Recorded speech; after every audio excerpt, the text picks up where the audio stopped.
there's so much intensity with which they are portrayed on screen as well as written behind the scenes, that you really feel very strongly, whether you are repulsed by them or whether you feel for them.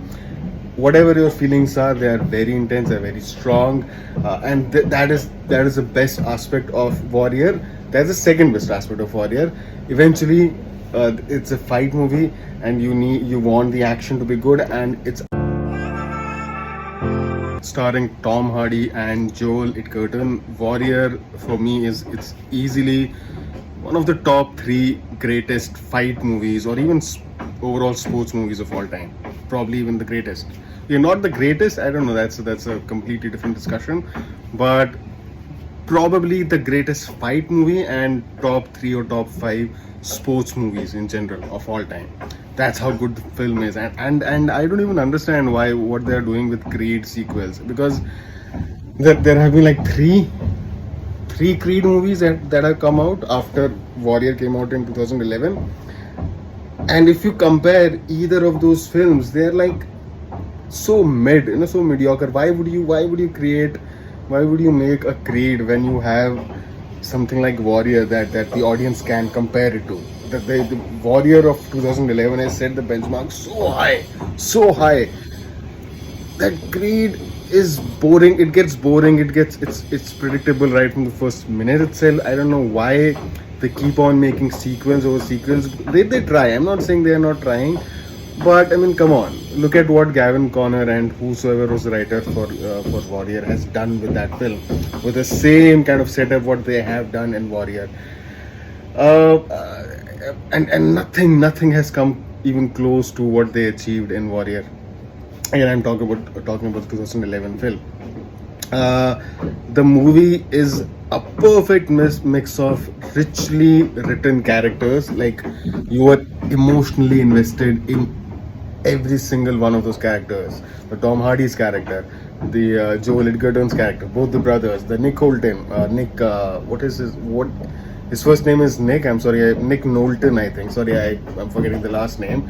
He is a really like one of the legends of Hollywood, and their performances, the scenes between Tom Hardy and Nick are heartbreaking. The scenes between Joel and Nick are heartbreaking. That one scene, that one dialogue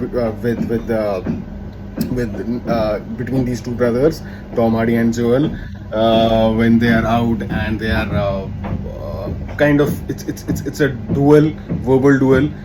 Each one of these brothers is trying to pin the blame of whatever happened in their personal lives many years ago when they were young, when they were living with their mother. Each one is blaming the other for how things went haywire. The younger brother is obviously more hurt because his life is like he's ruined, right?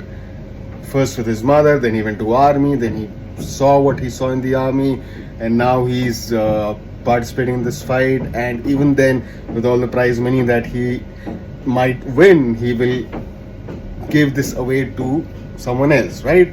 At least this guy has made something out of his life. He has a family, right? He has a wife, he has kids. If he wins the fight, he will have all that money to himself, for his family. And there were people he was living with. He had emotional support, unlike the younger brother who has faced nothing but pain in his life. But again, you feel sorry for this one too. You feel sorry for their father, who may have been the worst person in the world when he was young, when these two people were kids. But again, there is enough gravity. The movie does not paint anybody with black and white colors. You get angry at Tom Hardy's character sometimes because he's too disrespectful and insensitive to his father. But then you also understand why. You understand where he's coming from. Same for Joel. You're like, okay, dude. I mean, you can show some compassion to your younger brother, but then he had his own reasons. So apart from having defined characters in a very balanced way,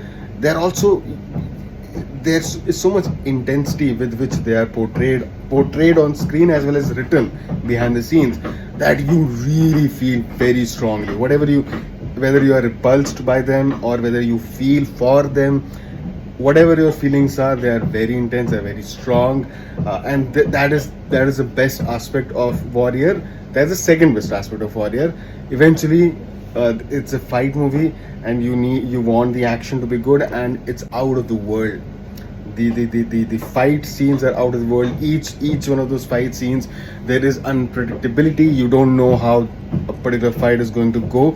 I know with both the brothers, Tom Hardy, you I won't spoil it for you if you've not seen the film, but you have imagined the fight a certain way before it starts, and it goes the other way. Most fights, I think there are about in the climax itself, in the tournament Sparta, there are about, I think, 6 fights, and for that there are a couple of fights when they just start out. After they come back, they decide to do this again for a living. The fight was beautiful. It was brutal, it was raw, and it was very real. You believed them. You believed that these could be real MMA fighters. I mean, I'm not an expert. I'm just an audience. I have not actually watched MMA fighting, but whatever I saw on screen, I found it very believable. So yeah, if you have not watched this film before, I would strongly, very strongly recommend it, and do not miss it. It's one of the greatest sports movies ever, easily for me. And if you're a Tom Hardy fan, there are enough Tom Hardy fans out there, especially in India. I know that. I know people personally, men, women, boys, girls.